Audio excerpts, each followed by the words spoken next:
Hello friends, welcome to L K academy. मैं आकाश मेहता। आज हम डिस्कस करेंगे current affairs September fourth week के। Let's start with the first news. हमारी पहली न्यूज़ है फ्रेंड्स कि अभी रिसेंटली गवर्नमेंट के द्वारा एक अनाउंसमेंट किया गया है कि गवर्नमेंट प्लान कर रहा है 6,000 करोड़ की स्कीम लॉन्च करने का to boost precision farming to cover 15,000 acres of the land in the 5 years। बराबर ना? तो आने वाले 5 सालों के अंदर 15,000 एकड़ की जमीन के ऊपर प्रिसीशन फार्मिंग को बूस्ट करने के लिए गवर्नमेंट 6,000 करोड़ की एक स्कीम लॉन्च करने वाला है। इसके बारे में पढ़ेंगे।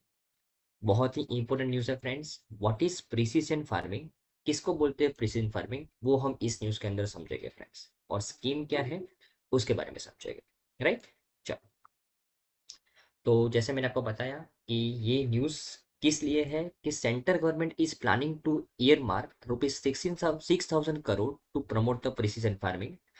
प्रिसीजन फार्मिंग को प्रमोट करने के लिए सेंट्रल गवर्नमेंट 6,000 करोड़ की एक स्कीम लॉन्च करने का प्लानिंग कर रहा है। In this regard a smart precision horticulture program will be launch. एक प्रोग्राम लॉन्च किया जाएगा जिसका नाम है स्मार्ट प्रिसीजन हॉर्टिकल्चर प्रोग्राम। और ये जो प्रोग्राम है वो इंडियन मिनिस्ट्री ऑफ एग्रीकल्चर के द्वारा लॉन्च किया जाएगा। और कौन सी स्कीम के अंदर में इसको लॉन्च किया जाएगा? तो MIDH scheme, mission for integrated development of horticulture scheme के अंडर में। बराबर ना?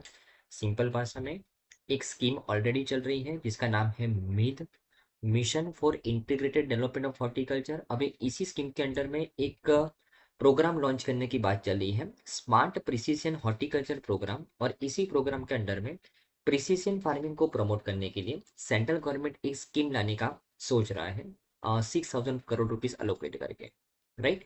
चल, अभी अगर मैं बात करूँ कि what is precision farming friends, तो अगर मैं प्रिसीजन फार्मिंग के बारे में बात करें तो it is also known as a precision agriculture. It is a modern agriculture practice that uses the advanced technology like global positioning system, sensors, data analytics, drones, and remote sensing to monitor and manage the crop production with the high accuracy। देखो, अगर मैं simple भाषा में आपको समझाऊं कि what is precision farming, तो यहाँ पे फार्मर्स को फार्मिंग तो करनी है लेकिन एडवांस टेक्नोलॉजी का यूज करके करनी है। जीपीएस सिस्टम का यूज करना है, सेंसर्स का यूज करना है, डेटा एनालिटिक्स का यूज करना है, ड्रोन्स का यूज करना है। और ये सब यूज करने का मेन मोटिव क्या है? फार्मर की प्रोडक्टिविटी इंक्रीज होनी चाहिए। फार्मर की जो फार्मिंग है मतलब वो रेजिलियंट होनी चाहिए। बराबर ना? ओके। उसका उसका जो नुकसान होता है, बराबर ना, ड्यू टू सम डिजास्टर्स या तो फिर कोई भी क्लाइमेट चेंज की वजह से जो नुकसान होता है वो कम होना चाहिए। बराबर ना? ओके, तो फार्मर्स को एडवांस टेक्नोलॉजी का यूज करके फार्मिंग करनी है और उसी को बोला गया है प्रिसीजन फार्मिंग। और उसी चीज को प्रमोट करने के लिए यहाँ पे सेंट्रल गवर्नमेंट 6,000 करोड़ की एक स्कीम लाने की बात कर रहा है। बराबर ना? Okay, right. The goal is to optimise the inputs like water, fertilizers and pesticides based on the site specific conditions to maximize the yield, minimize the waste and reduce the environmental impact। बहुत ही important line है कि precision farming का गोल क्या है friends? तो inputs को optimise करना। मतलब ऐसा भी नहीं कि बहुत ही कम यूज करना और ऐसा भी नहीं कि बहुत ही ज्यादा यूज करना कि ताकि उसका वेस्ट हो जाए। इनपुट कौन कौन से? लाइक वाटर, फर्टिलाइजर्स और ये पेस्टिसाइड्स का बहुत ही ऑप्टिमाइज तरीके से यूज करना है। और यील्ड को क्या करना है, प्रॉफिट को क्या करना है, मैक्सिमाइज करना है। वेस्ट को क्या करना है, मिनिमाइज करना है। और एनवायरमेंटल इम्पैक्ट भी क्या होना चाहिए, रिड्यूस होना चाहिए। सिंपल, ये उसका गोल है प्रिसीजन फार्मिंग का। Okay, right. अगर मैं बेनिफिट्स की बात करूं कि अगर हम फार्मिंग के दौरान एडवांस टेक्नोलॉजी का यूज करेंगे तो बेनिफिट क्या क्या हो सकते हैं?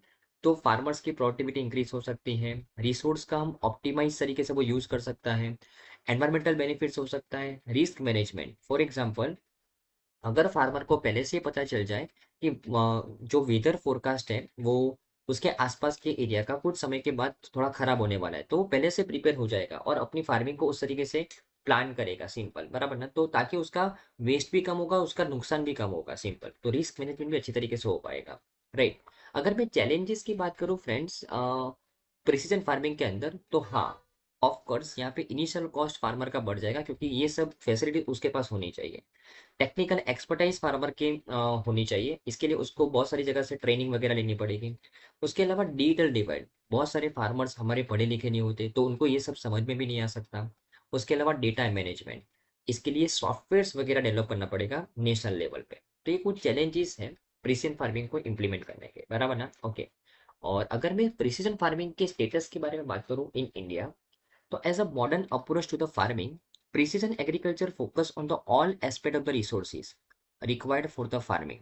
लेकिन इंडिया के अंदर हम मेनली किसके ऊपर फोकस करेंगे अगर हमको प्रिसीजन फार्मिंग करना है? तो न्यूट्रिएंट यूज एफिशिएंसी को हमको फोकस करना है और वाटर यूज एफिशिएंसी को फोकस करना है। तो अगर आपको प्राइमरी लेवल पे इंडिया के अंदर प्रिसीजन फार्मिंग को इम्प्लीमेंट करना है, तो न्यूट्रिएंट्स के अंदर जो हम यूज करते हैं उसके अंदर हमको एफिशिएंसी अचीव करनी है, और वाटर के मैनेजमेंट के अंदर हमको एफिशिएंसी अचीव करनी है, ज़्यादा उसका वेस्टेज ना होना चाहिए, बराबर ना? Okay, right.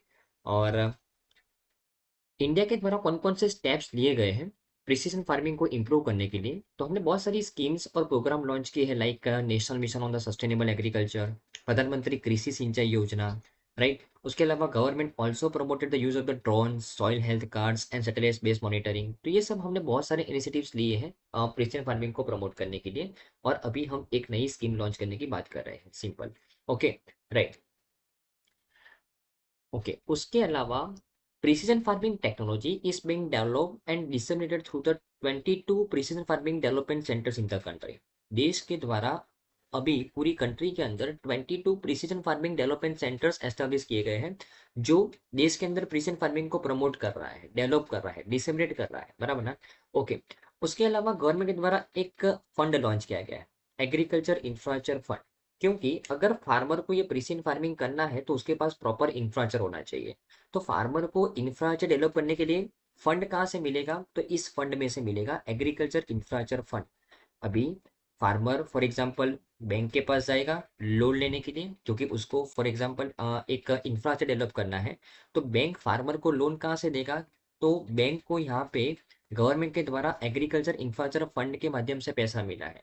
गवर्नमेंट ने बैंक को बोला है कि अगर कोई फार्मर एग्रीकल्चर इंफ्रास्ट्रक्चर को डेवलप करना चाहता है तो आप इस फंड में से पैसा देना, मतलब आप, हमने आपको जो पैसा दिया है वो आपको वहां पे यूज करना है, सिंपल ऐसा होता है। कि एग्रीकल्चर इंफ्रास्ट्रक्चर फंड स्पेसिफिकली बनाया गया है गवर्नमेंट के द्वारा, कि जो पैसा एग्रीकल्चर के रिलेटेड इंफ्रास्ट्रक्चर को डेवलप करने के लिए बना जाएगा, यूज किया जाएगा, सिंपल, बराबर ना? Okay, okay. तो यहाँ पे इसी प्रिसीजन फार्मिंग को प्रमोट करने के लिए यहाँ पे सेंट्रल गवर्नमेंट के द्वारा एक स्टेप लेने की बात चल रही है, 6,000 करोड़ रुपया अलोकेट किया गया है। ओके। और ये जो 6,000 रुपया, जो 6,000 करोड़ रुपया जो अलोकेट करने वाले हैं, वो कहाँ कहाँ पे यूज़ किए जाएंगे? तो इंटरनेट ऑफ थिंग्स को डेवलप किया जाएगा, एग्रीकल्चर इंफ्रास्ट्रक्चर को डेवलप किया जाएगा, ड्रोन्स, डेटा एनालिटिक्स के ऊपर काम किया जाएगा, राइट? और ये पैसा किसके द्वारा अनाउंस किया गया है? यूनियन मिनिस्ट्री ऑफ एग्रीकल्चर के द्वारा अनाउंसमेंट किया गया है। कौन से प्रोग्राम के अंडर में? स्मार्ट प्रिसीजन प्रोग्राम के अंडर में। कौन से मिशन के अंडर में?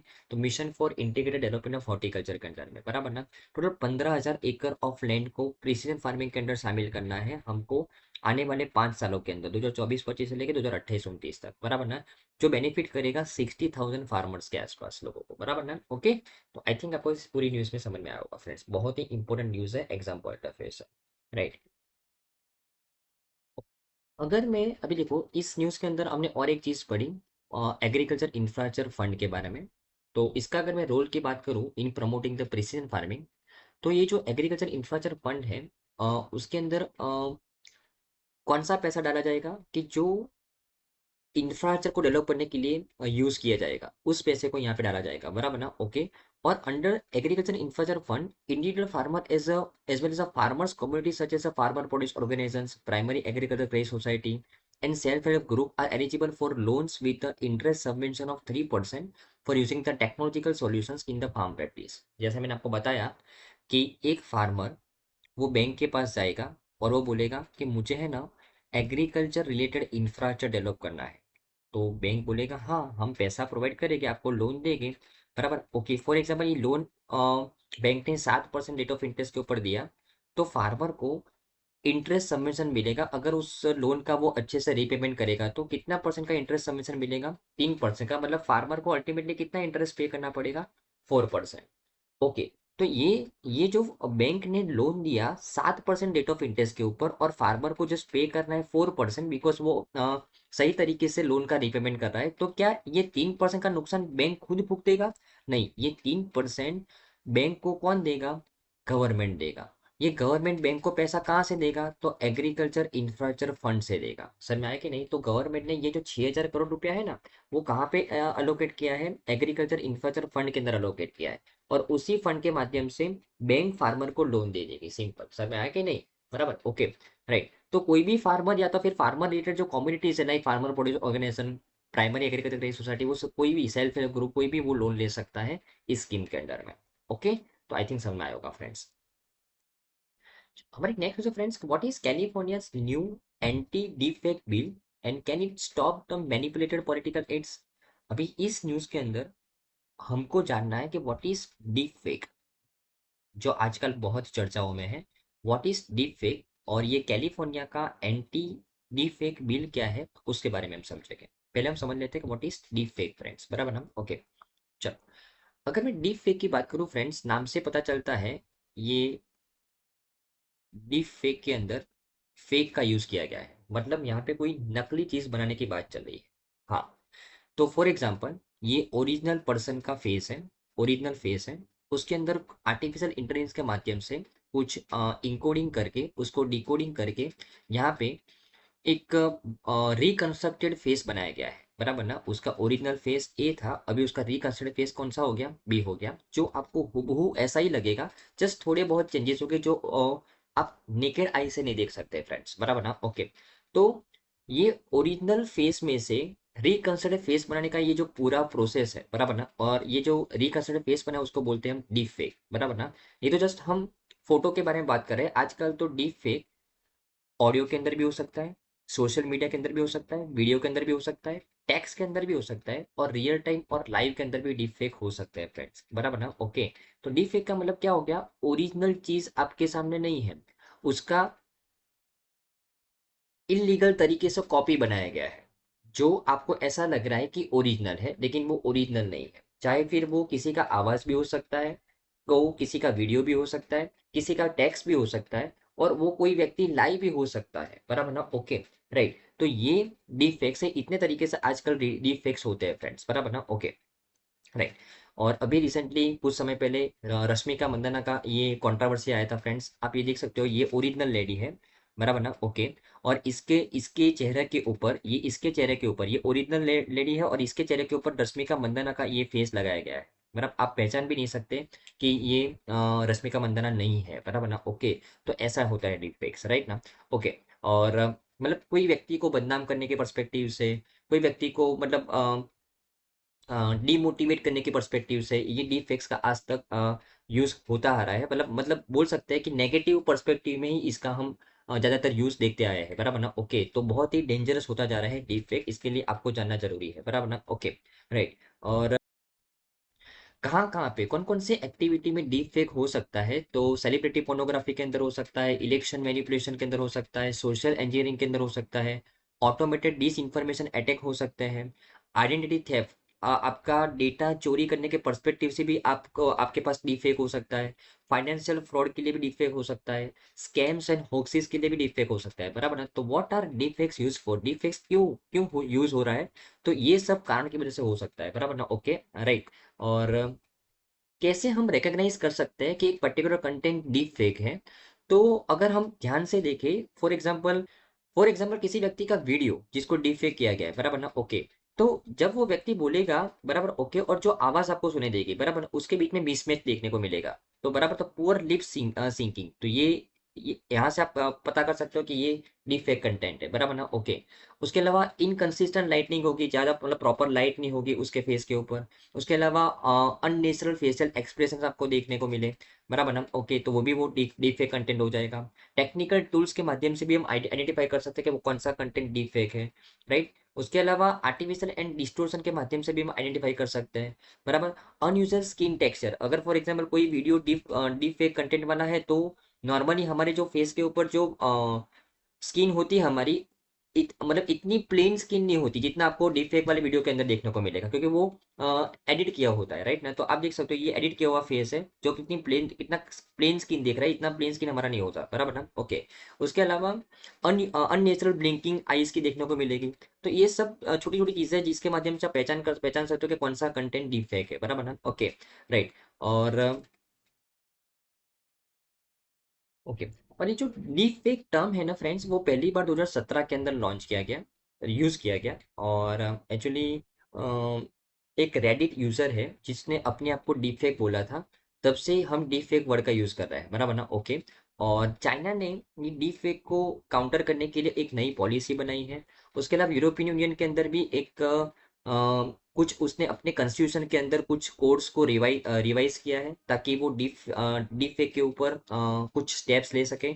और उसने गूगल, मेटा और ट्विटर जैसी कंपनीज को भी बोला है कि आपको भी अपनी तरफ से एक्शंस ले सकते हैं, कि अगर आपको कोई कंटेंट डीप फेक वाला दिखे तो आप अपनी तरफ से स्टेप ले सकते हैं, बराबर नहीं? ऐसा यूरोपियन यूनियन के द्वारा भी कुछ अपने कोर्स के अंदर रिवाइज में देखने को मिल रहा है। अगर मैं इंडिया की बात करूँ तो इंडिया के अंदर डीप फेक्स को डिफेंड करने का कोई स्पेसिफिक लॉ तो नहीं है, लेकिन अगर फॉर एग्जांपल किसी व्यक्ति के अगेंस्ट में डीप फेक होता है तो वो व्यक्ति कॉपीराइट या तो फिर वायोलेशन या तो फिर डिफेमेशन का या तो फिर साइबर फेलोनीज का केस कर सकता है एक पर्टिकुलर व्यक्ति के सामने, बराबर ना? Okay, right. और ये न्यूज़ अगर हम पढ़े कि ये जो जो वजह से हम ये न्यूज़ को पढ़ रहे हैं, जो वजह से हम डीप फेक को पढ़ रहे हैं, तो ये डीप फेक के अगेंस्ट में एक एंटी डीप फेक बिल लेने की बात चल रही है कैलिफोर्निया के अंदर, जो यूएस का एक स्टेट है। वहाँ पे एंटी डीप फेक बिल लाने की बात चल रही है कि जो डीप फेक करेगा उसके सामने हम कौन से स्टेप ले सकते हैं, उसको कौन सी सजा हम सुना सकते हैं, बराबर ना? ओके। तो एक एंटी डीप फेक बिल लाने की बात चल रही है कैलिफोर्निया के, यूएस के कैलिफोर्निया स्टेट के अंदर। किस तरीके से हम डीफेक्ट से बच सकते हैं, बराबर? मतलब ये सभी रूल्स एंड रेगुलेशन उसके अंदर होगा, राइट? ओके।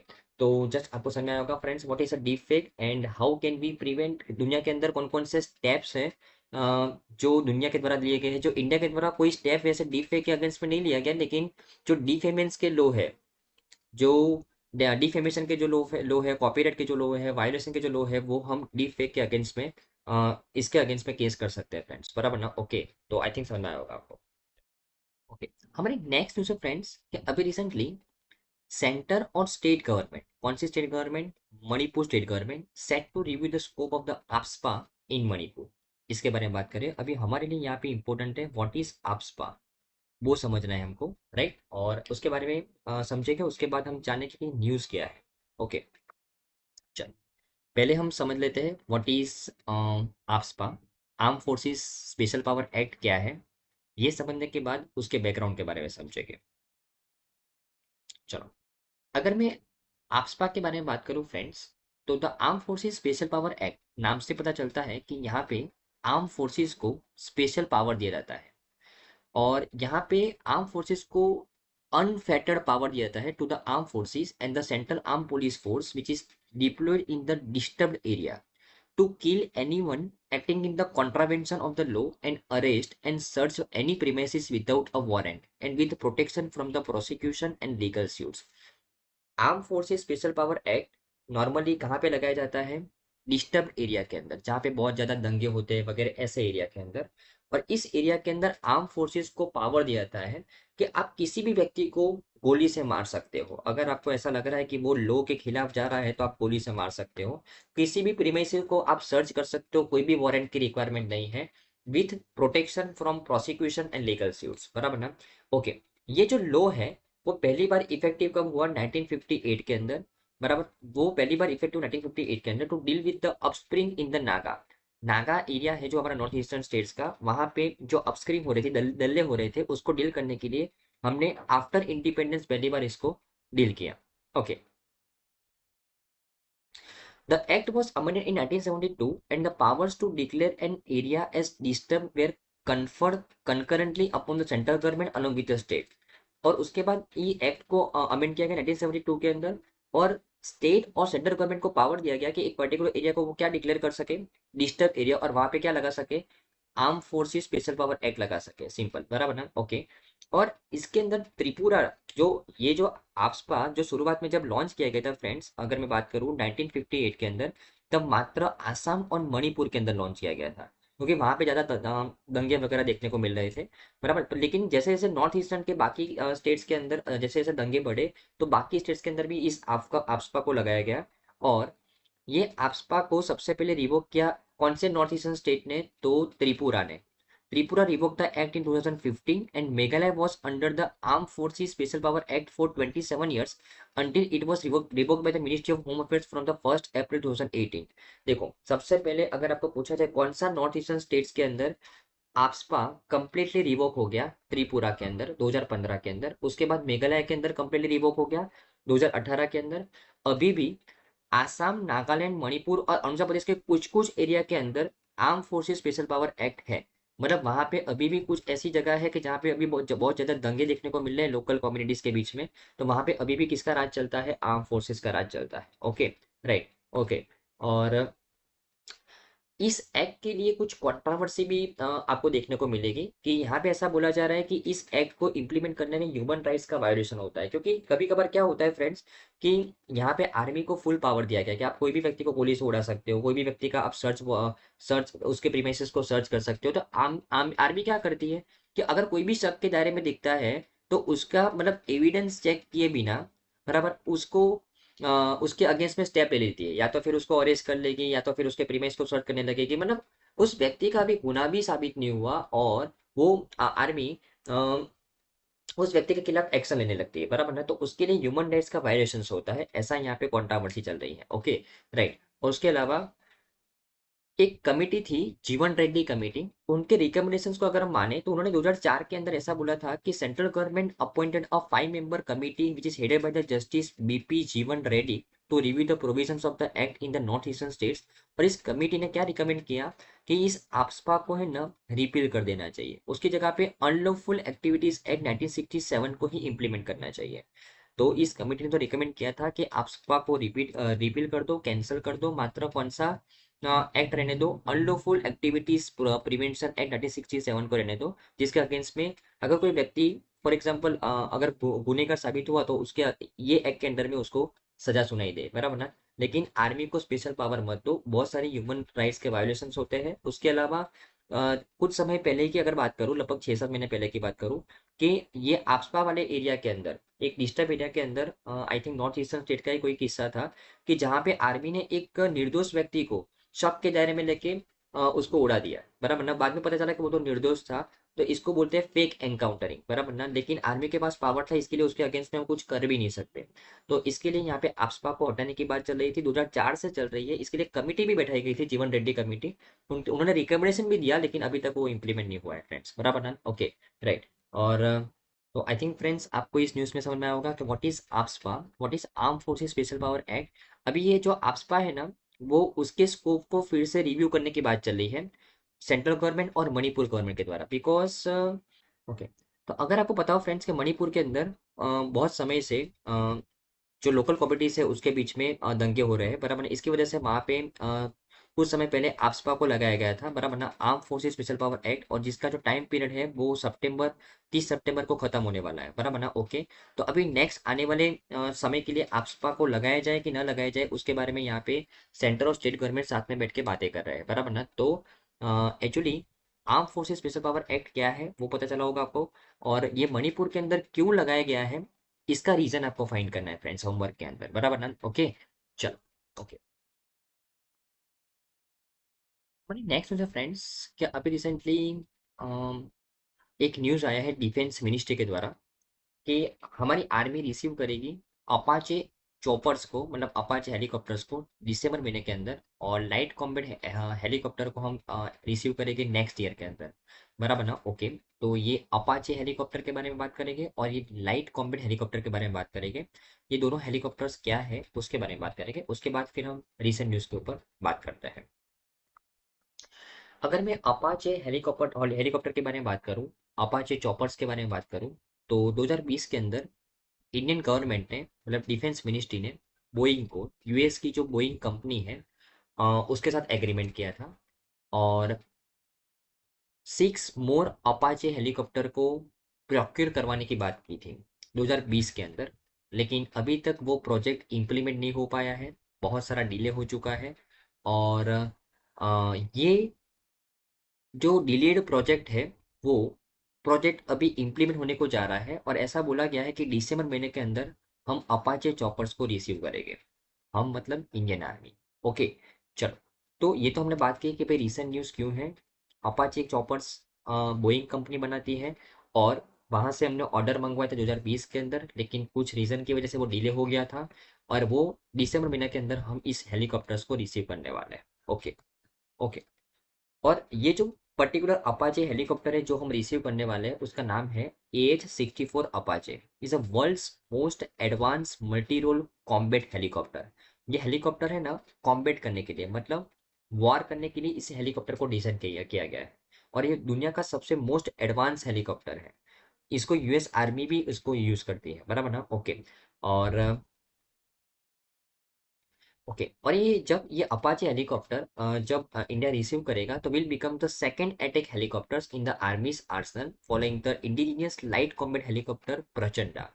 तो एक्चुअली हम अभी अगर हम अभी की सिचुएशन की अगर बात करें, तो हम एक अटैक हेलीकॉप्टर का यूज करते हैं, लाइट कॉम्बैट हेलीकॉप्टर प्रचंडा, जो इंडिया के द्वारा खुद से बनाया गया है। Indian company Hindustan aeronautical limited द्वारा लाइट कॉम्बैट हेलीकॉप्टर बनाया गया है प्रचंडा, जो अभी हम रिसेंट यूज करते हैं। उससे भी एडवांस हेलीकॉप्टर है या अपाचे हेलीकॉप्टर, जो बोइंग के द्वारा हमने बोइंग के पास से मंगवाया है, उसका नाम है AH-64 अपाचे, ध्यान में रखना है, बराबर ना। ओके।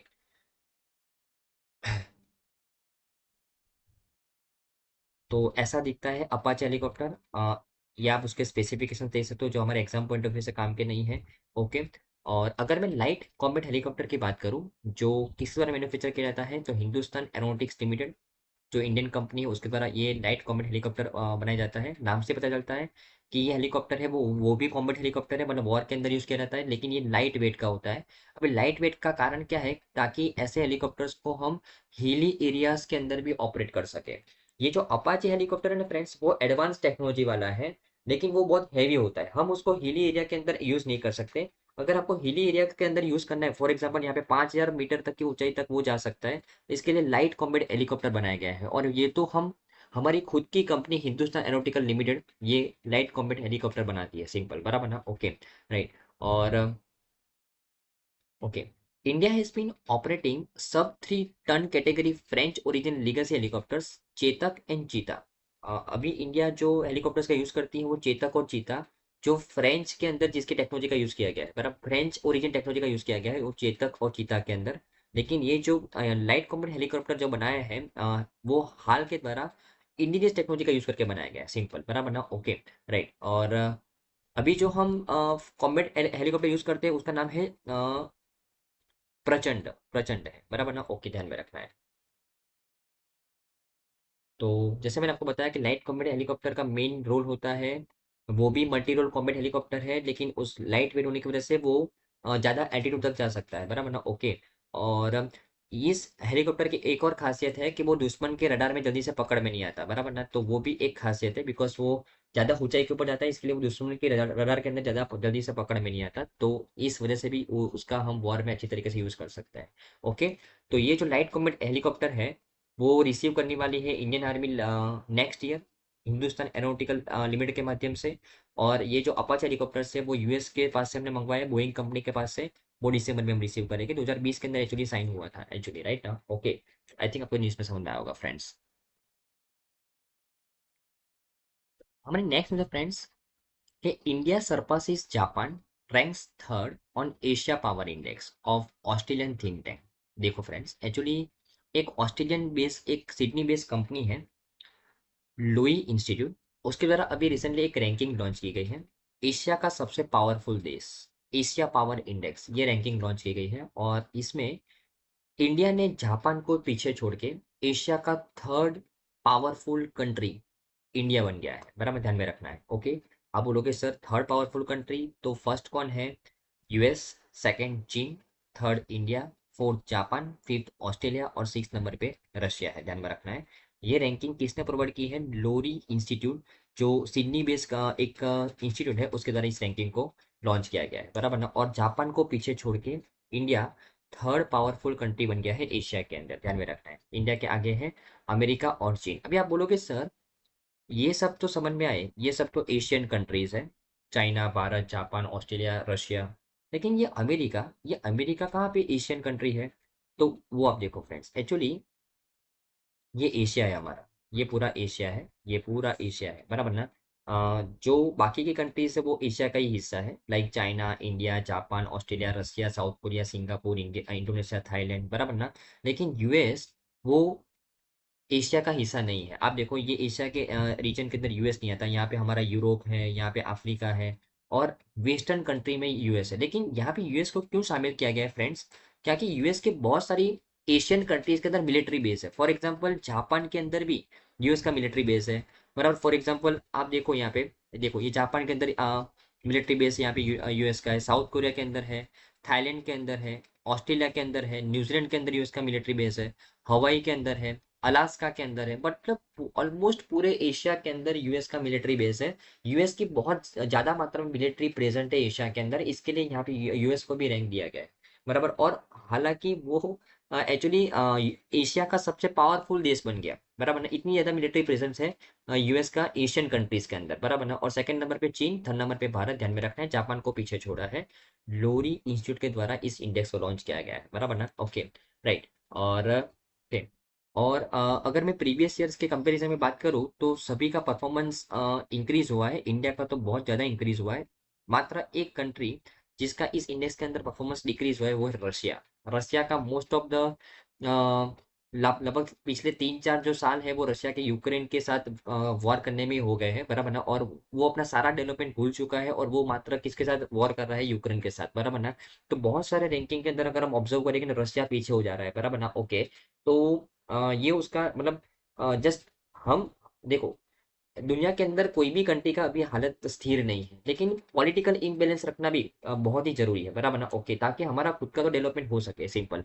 रशिया ये सब कुछ भूल के, बराबर ना, जस्ट कन्फ्लिक्ट कर रहा है यूक्रेन के साथ, बराबर ना। ओके, तो बहुत सारी रैंकिंग्स के अंदर हम रशिया के रैंक को पीछे जाते हुए देखेंगे because of the conflict of Russia and Ukraine, बराबर ना। ओके, हालांकि हमको याद रखना है कि अभी रिसेंटली एशिया पावर इंडेक्स हुआ था, उसमें इंडिया का रैंक कौन सा, इंडिया ने किसको पीछे छोड़ा? कौन ये इंडेक्स को लॉन्च करता है? लोई इंस्टीट्यूट, जो सिडनी बेस्ड संस्था है। और फर्स्ट नंबर पे यूएस, सेकंड चीन, थर्ड इंडिया। देखो यूएस को आप टिक नहीं करोगे अगर ये आंसर आएगा तो, बिकॉज वो एशियन कंट्री नहीं है फिर भी, लेकिन यूएस फर्स्ट नंबर पे, वो मैंने समझा कि क्यों फर्स्ट नंबर पे है, बराबर ना। Okay, right. चलो, हमारी नेक्स्ट है फ्रेंड्स, क्या अभी रिसेंटली एक अनाउंसमेंट किया गया कि 2024 का शस्त्र रामानुजन प्राइज वो यूएस के अलेक्जेंडर डून को दिया जाएगा। अभी हमारे लिए इंपॉर्टेंट है, शस्त्र रामानुजन प्राइज क्या है, रामानुजन जी कौन थे, वो जानना जरूरी है। और इस शस्त्र रामानुजन प्राइज किसको दिया जाता है, कौन एलिजिबल होता है, उसके बारे में समझेंगे, बराबर ना। Okay, okay. तो अगर मैं शस्त्र रामानुजन प्राइज की बात करूं तो उसका फुल फॉर्म क्या है? तो Shanmuga arts, science, technology and research academy शस्त्र प्राइज, ये इंस्टीट्यूट है शस्त्र नाम का। इस इंस्टीट्यूट के द्वारा, इस यूनिवर्सिटी के द्वारा ये प्राइज को दिया जाता है। ये SASTRA Ramanujan prize is a prestigious award which is established in 2005 by the Shastra University in Tamil Nadu to honor the legacy of the great mathematician Srinivasa Ramanujan, बराबर ना। तो जो ग्रेट मैथमेटिशियन थे श्रीनिवास रामानुजन, उनके याद में शस्त्र यूनिवर्सिटी के द्वारा 2005 से ये अवार्ड दिया जाता है। जो भी व्यक्ति आर्ट, साइंस, टेक्नोलॉजी और रिसर्च के अंदर अच्छा काम करता है उसको ये अवार्ड दिया जाता है, बराबर ना। Okay, purpose the prize aim to recognise and promote the work of young mathematicians. जो यंग मैथमेटिशियंस है उनके वर्क को प्रमोट करने के लिए, उनके वर्क को रिकॉग्नाइज करने के लिए प्राइज दिया जाता है।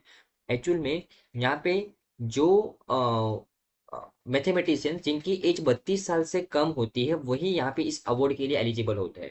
अभी 32 साल क्यों रखा है ये एज लिमिट? 30 नहीं रखा, 35 नहीं रखा, लेकिन 32 साल क्यों रखा? बिकॉज ये जो रामानुजन जी थे उनकी जो डेथ है वो 32 साल की उम्र में हो गई थी, बराबर ना। ओके, ओके, इसके लिए यहाँ पे 32 साल रखा है। तो जो भी मैथमेटिशियन 32 साल से कम उम्र वाला होगा, उन्होंने अच्छा कंट्रीब्यूशन दिया होगा, कोई इनोवेशन किया होगा, तो उसको ये अवार्ड दिया जाता है। और अभी रिसेंटली ये शस्त्र रामानुजन प्राइज अवार्ड किसको दिया गया फ्रेंड्स? अलेक्जेंडर डून को दिया गया है, ध्यान में रखना है, बराबर ना।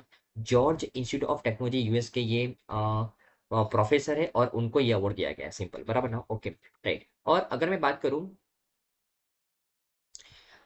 एलिजिबिलिटी, अगर बात करें तो while the prize is open to various field of the mathematics, it is particularly emphasizes contributions related to the types of the problems which is Ramanujan explored। तो रामानुजन जी के द्वारा जो प्रॉब्लम्स एक्सप्लोर किए गए थे, अगर उनके रिगार्डिंग किसी के पास सॉल्यूशन है, अगर उस प्रॉब्लम्स के अंदर अगर किसी ने कोई इनोवेशन किया है तो उनको यहाँ पे प्रेफरेंस दिया जाएगा, सिंपल, बराबर ना, ओके। और अगर मैं प्राइस शीट की बात करूँ तो जो भी विनर है उनको $10,000 का प्राइज मनी दिया जाता है। उसके अलावा शस्त्र यूनिवर्सिटी के अंदर उनको लेक्चर देने के लिए इनविटेशन दिया जाता है, सिंपल, बराबर ना। और अगर मैं नॉमिनेशन प्रोसेस की बात करूँ तो एक कमिटी बिठाई गई है जो नॉमिनेशन को सिलेक्ट करती है, बराबर ना, ओके, राइट। और अगर मैं रामानुजन जी की बात करूं जिनकी याद में ये अवार्ड दिया जाता है तो श्रीनिवास रामानुजन, जिनका जन्म हुआ था 1887 के अंदर और उनकी डेथ हो गई थी मात्र 32 साल के अंदर 1920 के अंदर, बराबर ना, ओके। एक इंडियन मैथमेटिशियन थे whose contribution to the mathematical analysis, number theory, continued fractions have had a profound impact on the field. Have here are the some key points about this life and work. अगर मैं उनकी कुछ life के बारे में बात करूँ तो उनका बर्थ हुआ था 22 दिसंबर 1887 को तमिलनाडु के अंदर। और अगर मैं उनके एजुकेशन की बात करूँ तो उन्होंने खुद से ही अपना एजुकेशन लिया था और उसके अलावा उन्होंने बहुत सारे मैथमेटिकल कॉन्सेप्ट को खुद से डेवलप किया था, बराबर, उनके विचारों से डेवलप किया था, बराबर ना, ओके। और उनके ओरिजिनल वर्क की अगर बात करें तो Ramanujan produce a wealth of original results, many of which were ground breaking, बराबर ना। और उन्होंने मॉड्यूलर फॉर्म्स के ऊपर, नंबर थ्योरी के ऊपर और इन्फिनिट सीरीज के ऊपर बहुत सारा काम किया है, बराबर ना। और उनकी बहुत सारी नोटबुक्स भी उन्होंने उनकी बाहर लॉन्च हुई है जिनमें उन्होंने हजारों प्रॉब्लम्स को सॉल्व किया है मैथमेटिकल, बराबर ना, ओके।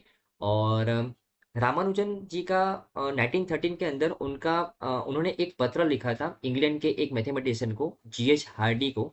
और वो जीएच हार्डी ने रामानुजन जी की जो एक्सपर्टाइज है उनको परख लिया और उन्होंने इंग्लैंड के अंदर उसको बुलाया, रामानुजन जी को बुलाया और दोनों ने साथ में मिलकर बहुत सारे इन्वेंशन किए। और उनके कोलाबोरेशन के द्वारा बहुत सारे इंपॉर्टेंट थियरम्स को जन्म मिला है और बहुत सारे कॉन्सेप्ट क्लियर हुए मैथमेटिक्स के अंदर, बराबर ना, ओके। और Ramanujan become the first Indian to be elected as a fellow of the royal society in 1980, बराबर ना, 1918 के अंदर पहले इंडियन बने जिनको fellow of the royal society का अवार्ड मिला। और उनकी डेथ मात्र 32 की एज में 1920 को हो गई थी फ्रेंड्स, बिकॉज ऑफ उनकी हेल्थ इलनेस की वजह से, बराबर ना, ओके। तो उनके ऑनर्स में शस्त्र यूनिवर्सिटी, बराबर ना, रामानुजन प्राइज देती है ऐसे मैथमेटिशियन को जिनकी एज 32 साल से कम हो, ऐसे यंग मैथमेटिशियन को ये अवार्ड दिया जाता है, बराबर ना, ओके। और इस बार ये अवार्ड किसको दिया गया है फ्रेंड्स? ये अवार्ड दिया गया है अलेक्जेंडर डन को, बराबर, ध्यान में रखना है, ओके। चलो, okay। हमारी नेक्स्ट न्यूज़ है फ्रेंड्स, बहुत ही इंपॉर्टेंट न्यूज़ है, आपने सुनी भी होगी ये न्यूज़ को कि हजबुल्ला के चीफ को मार दिया गया है इजराइल गवर्नमेंट के द्वारा लेबनान के अंदर। तो ये हजबुल्ला क्या है, उनके चीफ कौन थे और क्यों मार दिया गया है इजराइल के द्वारा, और इसके बारे में बात करेंगे फ्रेंड्स, बराबर ना, ओके। देखो फ्रेंड्स, आप बहुत समय से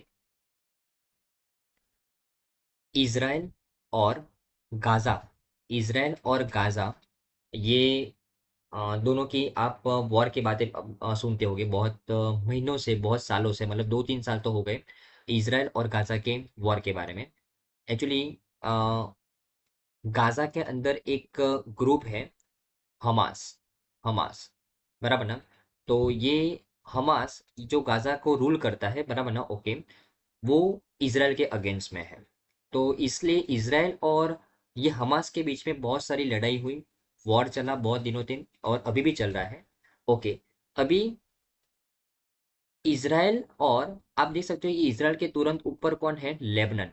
और ये लेबनान का आपको साउथर्न पार्ट दिखता है फ्रेंड्स, साउथर्न पार्ट दिखता है, बराबर ना, ओके। और लेबनान के साउथर्न पार्ट के अंदर जिस तरीके से इज़राइल के ये ईस्टर्न साइड पे गाज़ा पट्टी है जहाँ पे हमास रूल करते हैं, उसी तरीके से लेबनान का ये जो साउथर्न पार्ट है ना फ्रेंड्स, बराबर ना, वहाँ पे ये ग्रुप रूल करता है, रूल तो नहीं करता, मतलब उनकी मेजोरिटी है हिजबुल्ला ग्रुप की। कई ग्रुप, कौन सा ग्रुप है फ्रेंड्स, हिजबुल्ला ग्रुप, बराबर ना, ओके।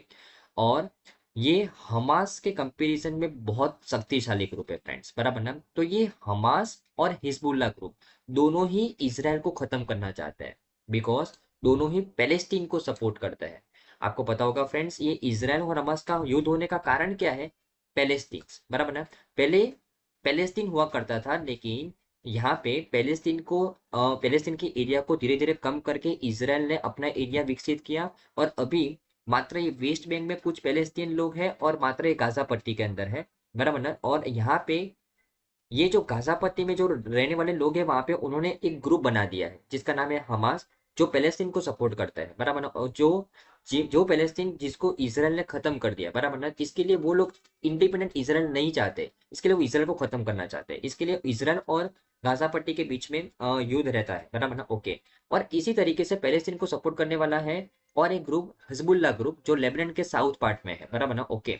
तो अभी रिसेंटली इसराइल ने एयर स्ट्राइक करके ये लेबनान के साउथ पार्ट में जो हिजबुल्ला ग्रुप के जो चीफ है, बराबर ना, उनका नाम है फ्रेंड्स नसरल्ला, हसन नसरल्ला, जो 1992 से इस हिजबुल्ला ग्रुप को हेड करते थे। अभी रिसेंटली इजरायली एयर स्ट्राइक में उनकी हत्या हो गई है फ्रेंड्स, बराबर ना, ओके। इसके लिए हम रिसेंट न्यूज में पढ़ रहे हैं, बराबर ना, ओके, राइट। और ओके, अगर मैं हज़बुल्लाह ग्रुप की बात करूँ, उसके हिस्ट्री के बारे में बात करूँ फ्रेंड्स, तो Hezbollah meaning party of God. ये हज़बुल्लाह का मीनिंग क्या होता है friends? Party of God is considered the world's most heavily armed non state actor according to the Center for Strategic and International Studies. तो ये संस्था के अकॉर्डिंग हज़बुल्लाह एक ऐसा ग्रुप है जो कोई गवर्नमेंट नहीं चलाता, लेकिन उसके पास सबसे ज्यादा दुनिया का सबसे ज्यादा मात्रा में आम है, मतलब इक्विपमेंट्स है, बराबर ना, ओके। और the group possess a wide range of the weaponry including the rockets and missiles, बराबर ना, ओके।